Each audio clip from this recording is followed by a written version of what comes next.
Hi friends, എല്ലാവർക്കും പുതിയൊരു വീഡിയോയിലേക്ക് സ്വാഗതം. വിശാൽ എല്ലാവരോടും കൂടി പറയും ജാസ്മിൻ വിവാഹത്തിന് സമ്മതിച്ച സ്ഥിതിക്ക് ജാസ്മിന്റെ ഡാഡിക്ക് വാക്ക് കൊടുത്തതുപോലെ തന്നെ ഒരാഴ്ചക്കുള്ളിൽ വിവാഹം നടത്താം. അപ്പോൾ പ്രതാപൻ പറയും ആദ്യം വരനും കൂട്ടരുമെന്ന് കാണട്ടെ, അവർ നാളെ എത്തും, എന്നിട്ട് ദിവസവും മുഹൂർത്തവും തീരുമാനിച്ചാൽ പോരെ. ഇതൊക്കെ കേൾക്കുമ്പോൾ സുശീല പതുക്കെ ജാസ്മിനോട് ചോദിക്കും, നീ എന്താ വിശാലിനെ മാത്രമേ വിവാഹം കഴിക്കൂ എന്ന് പറഞ്ഞിട്ട് ഇപ്പം എന്താ തീരുമാനം മാറ്റിയത്? അപ്പോൾ ജാസ്മിൻ പറയും, എനിക്കതിനുള്ള ഭാഗ്യമൊന്നും ഇല്ല ആൻറ്റി, ഇതാണ് എൻ്റെ വിധി, എനിക്കത് അംഗീകരിച്ചേ പറ്റൂ. അപ്പോൾ പ്രഭാവതി പറയും, ദിവസം കുറിക്കുന്നതിനൊപ്പം നമുക്ക് ജാസ്മിൻ്റെ വിവാഹം എങ്ങനെ ഗംഭീരമായി നടത്താമെന്ന് തീരുമാനിക്കണം. അപ്പോൾ വിശാൽ പാർവതിയോട് പറയും, ജാസ്മിൻ വിവാഹത്തിന് സമ്മതിച്ചു കഴിഞ്ഞു, ആ സ്ഥിതിക്ക് നമുക്ക് ആ വിവാഹം ഗംഭീരമായിട്ട് നടത്തണം. അതിൻ്റെ മേൽനോട്ടം ഞാൻ നിന്നെ ഏൽപ്പിക്കുകയാണ്, നിന്റെ മേൽനോട്ടത്തിൽ വേണം എല്ലാം നടത്താൻ. അപ്പോൾ പാർവതി മനസ്സിൽ പറയും, ഇതൊരു പരീക്ഷണമാണല്ലോ ഉദയനരമേ. ഒരു വശത്ത് ജാസ്മിൻ വിശാൽ സാറിനെ വിവാഹം കഴിക്കാൻ നിൽക്കുന്നു, മറുവശത്ത് ആ വിവാഹം നടത്താൻ വേണ്ട ഒരുക്കങ്ങൾ നടത്താൻ വിശാൽ സാറ് എന്നോട് പറയുന്നു. അപ്പോൾ വിശാൽ ചോദിക്കും, നീ എന്താ ആലോചിക്കുന്നത്? ജാസ്മിന്റെ വിവാഹത്തിന്റെ മേൽനോട്ടം ഏറ്റെടുക്കാൻ നീ തയ്യാറല്ലേ പാർവതി? അപ്പോൾ പ്രഭാവതി പാർവതിയോട് പറയും, വരനും കൂട്ടരും നാളെ വരും, അവരെ സൽക്കരിക്കാനുള്ള വിഭവങ്ങളൊക്കെ നീ തയ്യാറാക്കണം. പിന്നെ കാണിക്കുന്നത് പിറ്റേ ദിവസം വരനും കൂട്ടരും വിശാലിന്റെ വീട്ടിലേക്ക് വരുന്നതാണ്.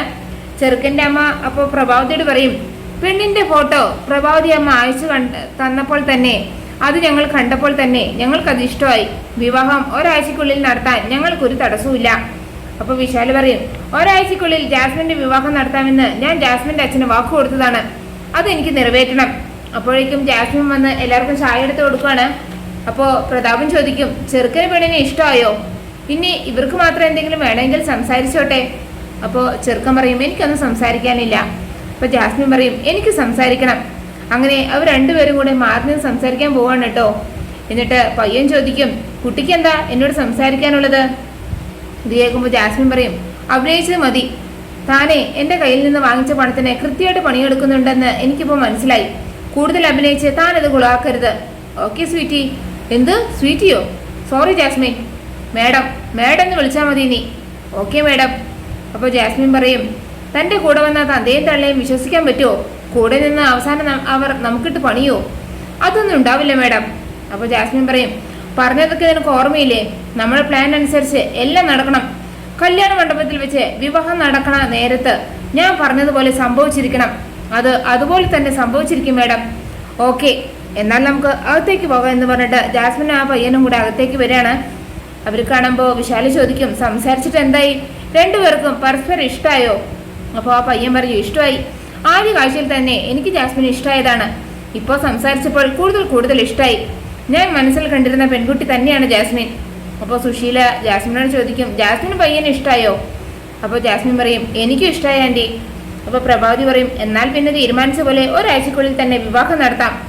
പിന്നെ കാണിക്കുന്നത് എല്ലാവരും പോയതിനു ശേഷം പ്രഭാവതി പ്രതാപനോട് പറയും, പറഞ്ഞേൽപ്പിച്ച പോലെ അവർ അവരുടെ ജോലി കൃത്യമായിട്ട് ചെയ്തു. അപ്പോൾ പ്രതാപൻ പറയും, സംഗതി പാളോ എന്നൊരു ടെൻഷൻ എനിക്കുണ്ടായിരുന്നു ചേച്ചി, എന്തായാലും എല്ലാം ഭംഗിയായി കഴിഞ്ഞു. അപ്പോൾ പ്രഭാവതി പറയും, നീ സമാധാനിക്കാൻ വരട്ടെ പ്രതാപ, ഒന്നും ഇവിടെ കൊണ്ട് അവസാനിക്കുന്നില്ല, എല്ലാം തുടങ്ങാൻ പോകുന്നതേ ഉള്ളൂ. കല്യാണം നടക്കുന്നവരെ നമ്മൾ വളരെയധികം ശ്രദ്ധിക്കണം, ഒരു പാളിച്ച പോലും വരരുത്. ഇത്തവണ ഒരു കാരണവശാലും നമ്മുടെ പ്ലാൻ പരാജയപ്പെടാൻ പാടില്ല. അപ്പോഴേക്കും അവിടേക്ക് സുശീല ദേഷ്യത്തോടെ വരികയാണ് കേട്ടോ. എന്നിട്ട് അവരോട് ചോദിക്കും, എന്താ നിങ്ങളുടെ ഉദ്ദേശം? നിങ്ങൾ ചതിക്കുകയായിരുന്നു അല്ലേ? ഇത് കേൾക്കുമ്പോൾ പ്രഭാവതി ചോദിക്കും, എന്താ സുശീലേ, എന്താ നിനക്ക് പറ്റിയത്? ഞങ്ങൾ നിന്നെ എങ്ങനെ ചതിച്ചു എന്നാ നീ പറയുന്നത്? അപ്പോൾ സുശീല പറയും, നിങ്ങൾ എന്നെയല്ല ചതിച്ചത്, ആ ജാസ്മിനെ ചതിച്ചത്. അപ്പോൾ പ്രഭാവതി ചോദിക്കും, ജാസ്മിനെ ഞങ്ങൾ എങ്ങനെ ചതിച്ചു എന്നാ നീ പറയുന്നത്? അപ്പോൾ സുശീല പറയും, ജാസ്മിനും വിശാലും തമ്മിലുള്ള വിവാഹം നടത്തി കൊടുക്കാമെന്ന് പറഞ്ഞല്ലേ നിങ്ങൾ അവളെ ഇവിടെ കൊണ്ടുവന്ന് താമസിപ്പിച്ചത്? എന്നിട്ടിപ്പോൾ ഏതൊരു ചെറുക്കന് കല്യാണം കഴിപ്പിച്ച് കൊടുക്കാൻ പോകുന്നു അല്ലേ? അപ്പോൾ പ്രതാപൻ പറയും, ആ വിവാഹത്തിന് ജാസ്മിന് കുഴപ്പമൊന്നുമില്ലല്ലോ, പിന്നെന്താ സുശീലജിക്ക് ഇത്ര പ്രശ്നം? അപ്പോൾ സുശീല പറയും, എനിക്ക് പ്രശ്നമുണ്ട്. ജാസ്മിനും വിശാലും തമ്മിലുള്ള വിവാഹം നടന്നു കാണാൻ ഏറ്റവും കൂടുതൽ ആഗ്രഹിച്ചത് ഈ ഞാനാണ്. അവർ തമ്മിലാണ് വിവാഹം കഴിക്കേണ്ടത്. ആ വിവാഹം നടക്കണം, നടന്നേ തീരൂ. അപ്പോൾ പ്രഭാവതി പറയും, ആ വിവാഹം തന്നെ നടക്കും. വിശാൽ തന്നെ ജാസ്മിന്റെ കഴുത്തിൽ താലി കെട്ടും. അപ്പോൾ സുശീല പറയും, നിങ്ങൾ എന്തൊക്കെയായി പറയുന്നത്? എനിക്കൊന്നും മനസ്സിലാവുന്നില്ല. അപ്പോൾ പ്രതാപൻ പറയും, ജാസ്മിൻ അപ്പോൾ സുശീലച്ചോടൊന്നും പറഞ്ഞില്ലേ? ഇല്ല. അപ്പോൾ പ്രഭാവതി പറയും, ഇതൊക്കെ ഒരു നാടകമാണ് സുശീലേ. എന്നിട്ട് അവരുടെ പ്ലാൻ എന്താണെന്ന് സുശീലയ്ക്ക് പ്രഭാവതി പറഞ്ഞു കൊടുക്കുകയാണ് കേട്ടോ. ഇത് കേൾക്കുമ്പോൾ സുശീലയ്ക്ക് വലിയ സന്തോഷമാവുകയാണ്. എന്നിട്ട് പ്രഭാവതി ചോദിക്കും, എങ്ങനെയുണ്ട് ഐഡിയ? അപ്പോൾ സുശീല പറയും, ഗംഭീര ഐഡിയ പ്രവേശി. പിന്നെ കാണിക്കുന്നത് ഗാർഗി പോയിട്ട് പാർവതിയോട് പറയും, ഞാൻ ജാസ്മിനെ പെണ്ണ് കാണാൻ വന്ന ചെറുക്കിനെ കുറിച്ച് ആലോചിക്കായിരുന്നു പാർവതി. ആ പയ്യനെ കണ്ടിട്ട് പാർവതിക്ക് എന്ത് തോന്നുന്നു? അപ്പോൾ പാർവതി പറയും, എൻ്റെ അഭിപ്രായത്തിന് ഇവിടെ എന്ത് പ്രസക്തിയാണ് ഉള്ളത്? നിനക്ക് ആ പയ്യനെ കുറിച്ച് എന്തോ പറയാനുണ്ടെന്ന് തോന്നുന്നുണ്ടല്ലോ. അപ്പോൾ ഗാർഗി പറയും, അവൻ ആളെ അത്ര പന്തിയല്ലെന്ന് എനിക്ക് തോന്നുന്നത്, എനിക്ക് അവനെ ബോധിച്ചില്ല. അപ്പോൾ പാർവതി പറയും, നിനക്കല്ലല്ലോ, ജാസ്മിൻ അല്ലേ അവനെ ബോധിക്കേണ്ടത്. ജാസ്മിൻ അയാളെ ബോധിച്ചല്ലോ, പിന്നെ നിനക്ക് കുഴപ്പം?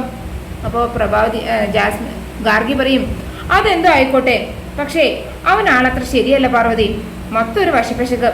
മാത്രമല്ല അവൻ ജാസ്മിനെ കണ്ട ഉടൻ ജാസ്മിനെ ബോധിക്കുകയും ചെയ്തു. അപ്പോൾ പാർവതി പറയും, അതവൻ ചിലപ്പോഴേ ജാസ്മിൻ്റെ സൗന്ദര്യത്തിൽ മയങ്ങിയത് കൊണ്ടായിരിക്കും. അപ്പോൾ ഗാർഗി പറയും, അതൊന്നുമല്ല, അവനൊരു ഫ്രോഡ് തന്നെയാണ്, അവനെ ഞാൻ എവിടെയോ കണ്ടിട്ടുണ്ട്. എന്നിട്ട് കുറച്ചു നേരം ആലോചിച്ചിട്ട് പറയും, ഇവന് ഞാൻ കണ്ടതേ സോഷ്യൽ മീഡിയയിലാണ്, ഇവൻ പെണ്ണുങ്ങളെ പറ്റിച്ച് പണം തട്ടിയെടുക്കുന്നവരാണ്, ഇത് അവൻ തന്നെയാണ്, എനിക്ക് ഉറപ്പോ പാർവതി? അപ്പോൾ പാർവതി പറയും, എന്നാൽ അവനെ വെറുതെ വിടാൻ പാടില്ല, അവനെ നമുക്ക് പൊക്കണം.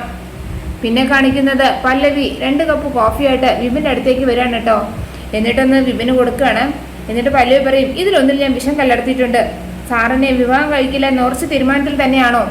അപ്പോൾ വിപിൻ പറയും, അതെ, ഇനിയും എൻ്റെ പിന്നാലെ കല്യാണം എന്ന് പറഞ്ഞ് നടക്കാതെ നീ നിന്റെ പണി നോക്ക് പല്ലവി. അപ്പോൾ പല്ലവി ചോദിക്കും, സാറിൻ്റെ തീരുമാനത്തിൽ മാറ്റമൊന്നും ഇല്ലല്ലോ? ഇല്ല. അപ്പോൾ പല്ലവി പറയും, അതുകൊണ്ട് തന്നെയാണ് ഞാൻ ഇതിൽ വിഷം കലർത്തിയത്. ഏത് കപ്പിലെ കോഫിയിലാണ് ഞാൻ വിഷം കലർത്തിയതെന്ന് എനിക്കിപ്പോൾ അറിയില്ല. ഏതായാലും നമ്മുടെ വിവാഹം നടക്കാൻ ചാൻസ് ഇല്ലാത്ത സ്ഥിതിക്ക് ഇനി നമ്മളിൽ ഒരാൾ ജീവിച്ചിരുന്നാൽ മതി. നീ ആ വക നമ്പറൊന്നും ഇങ്ങോട്ട് ഇറക്കല്ലേ, മര്യാദയ്ക്ക് പോകാൻ നോക്ക് പല്ലവി. അപ്പോൾ പല്ലവി പറയും, അപ്പോൾ സാറിന് ഞാൻ വിഷം കലർത്തി എന്ന് പറഞ്ഞത് വിശ്വാസമായില്ല അല്ലേ? തീരെ വിശ്വാസമില്ല. എന്നാൽ സാറി കോഫി കുടിക്കേ, ഞാനും കുടിക്കാം, ആരാണ് മരിക്കുന്നതെന്ന് നമുക്ക് നോക്കാം. എന്നിട്ട് അവർ രണ്ടുപേരും കൂടെ ആ കോഫി കുടിക്കാണ് കേട്ടോ. കോഫി കുടിച്ചു കഴിഞ്ഞതും പല്ലവി മയങ്ങി വീഴാണ്.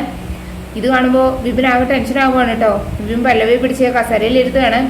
എന്നിട്ട് വിചാരിക്കും, ഇവൾ പറഞ്ഞതുപോലെ വിഷം ചേർത്തോ? അപ്പോഴേക്കും പല്ലവി കണ്ണു തുറക്കുകയാണ് കേട്ടോ. ഇത് കാണുമ്പോൾ വിപിന് ദേഷ്യം വരികയാണ്. അപ്പോൾ വിപിൻ ചോദിക്കും, നീ എന്നെ പറ്റിച്ചതാണല്ലേ? ഇതുപോലത്തെ തമാശയായിട്ട് ഇന്ന് എൻ്റെ അടുത്ത് വന്നാൽ ഞാൻ ആരാണെന്ന് നീ അറിയും. അപ്പോൾ പല്ലവി പറയും, ഇത് സാറിന് ഞാൻ തരുന്നൊരു വാണിംഗ് ആണ്. മര്യാദയ്ക്ക് എന്നെ വിവാഹം കഴിച്ചില്ലെങ്കിൽ ഞാൻ സത്യമായിട്ട് വിഷം കഴിച്ച് ചാവും.